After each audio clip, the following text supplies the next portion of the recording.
Praise the lord. దేవుడు మనల్ని ప్రేమించి మనకు మరొక దినాన్ని అనుగ్రహిస్తూ వచ్చారు. అందును బట్టి దేవునికి స్తోత్రం. ఉదయకాలము దేవుని వాగ్దానం ఇర్మియా గ్రంథము 40వ అధ్యాయము 9వ వచనం. భయపడుకుడి, మీకు మేలు కలుగును. సో దేవుడు మనల్ని ప్రేమించి దినమంతటి కొరకే ఈ శ్రేష్టమైన వాగ్దానాన్ని మనకు అనుగ్రహిస్తూ వచ్చారు. భయపడుకుడి, మీకు మేలు కలుగును. ఉదయకాలం ఇక్కడ సందర్భం వేరు, కానీ దేవుడు మనకి జ్ఞాపకం చేస్తున్నాడు. మనము దేవుని సేవిస్తే దేవుడు మన జీవితంలో మేలు అనుగ్రహించేటువంటి దేవుడు అని. లూకాసు వార్త 1వ అధ్యాయం 30వ వచనం చదివినట్లయితే, భయపడుకుము, దేవుని వలన నీవు కృప పొందితివి. ఇక్కడ మరియతో దేవుని దూత సెలవిచ్చినటువంటి మాటలన్నమాట. భయపడుకుము, దేవుని వలన నీవు కృప పొందితివి. అక్కడ మనం ఆ మాటలను బట్టి చదివినట్లయితే, మరియా ఆ మాటలను బట్టి భయపడి తను తొందరపడుతున్నటువంటి సమయంలో ఇంకా తను ఆలోచిస్తూ ఉంది. మనం దేవుని యొక్క వాక్యంలో చదివితే ఆమె ఆ మాటకు బహుగా తొందరపడి ఈ శుభవచనం ఏమిటో అని ఆలోచించుకొనిచుండగా దూత, మరియా భయపడుకుము, దేవుని వలన నీవు కృప పొందితివి. ఉదయకాలం రకరకాల భయాలు మనల్ని వెంటాడుతూ ఉంటాయి కదా. ఆ భయాలను బట్టి దిగులు పడుతూ ఉంటాం, చింతిస్తూ ఉంటాం, ఆలోచిస్తూ ఉంటాం. సో నిద్రాహారాలు మాని, భోజనం మాని, సో కొన్నిసార్లు అంటే మనం అనుకుంటాం కదా, మన పరిస్థితులే మనకి అలాగా ఉంటాయన్నమాట. కొన్నిసార్లు మనం ఏమి తినాలని కూడా మనసు బుద్ధి పుట్టకుండా మనం కొన్నిసార్లు అంటే పరిస్థితులు అలా ఉంటాయి కాబట్టి అలాగా ఆలోచిస్తూ ఉంటాం. ఉదయకాలం దేవుడు మనకు జ్ఞాపకం చేస్తున్నాడు. అక్కడ ఇర్మియా గ్రంథంలో మనం చదివిన రీతిగా భయపడుకుడి, మీకు మేలు కలుగునని. వాళ్ళు అలాంటి ప్రతికూలమైన పరిస్థితులు గుండా వెళ్తూ ఉన్నప్పుడు ఇర్మియా దేవుని ప్రజలతో ఆ మాట సెలవిచ్చాడు అనమాట. భయపడుకుడి, మీకు మేలు కలుగును.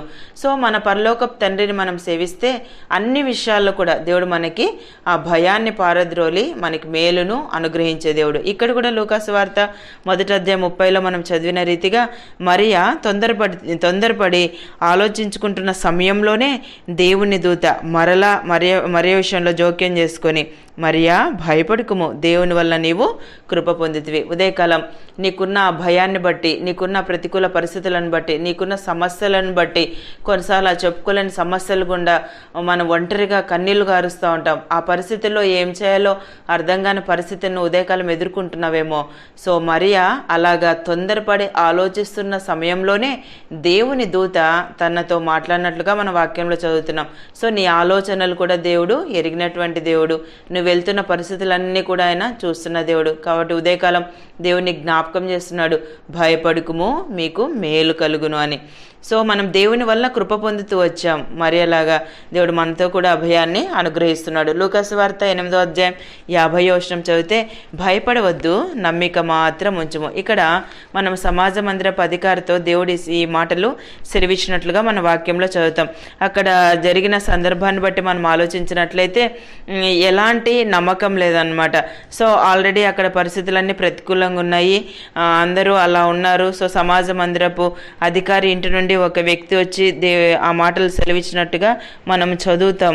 అంటే నువ్వు బోధకుని శ్రమ పెట్టొద్దు అని ఈ వాక్యంలో రాయబడుతూ వచ్చింది అనమాట. అయితే యేసు ఆ మాట విని, భయపడవద్దు, నమ్మిక మాత్రం ముంచుము, ఆమె స్వస్థపరచబడును. సో దేవుడి మాట సెలవిచ్చినప్పుడు అక్కడున్న వాళ్ళంతా కూడా దేవుణ్ణి అపహాసించినట్లుగా మన వాక్యంలో చదువుతాం.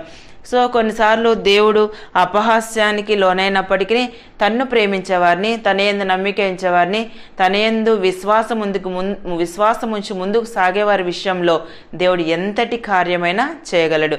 సమాజ మందిరపు అధికారి దగ్గర వారి యొక్క కుటుంబంలో దేవుడు ఒక గొప్ప మేలును దేవుడు జరిగించినట్లుగా మనం వాక్యంలో చదువుతాం. అందుకే దేవుడు సెలవిచ్చాడు, భయపడవద్దు, నమ్మిక మాత్రం ఉంచుము.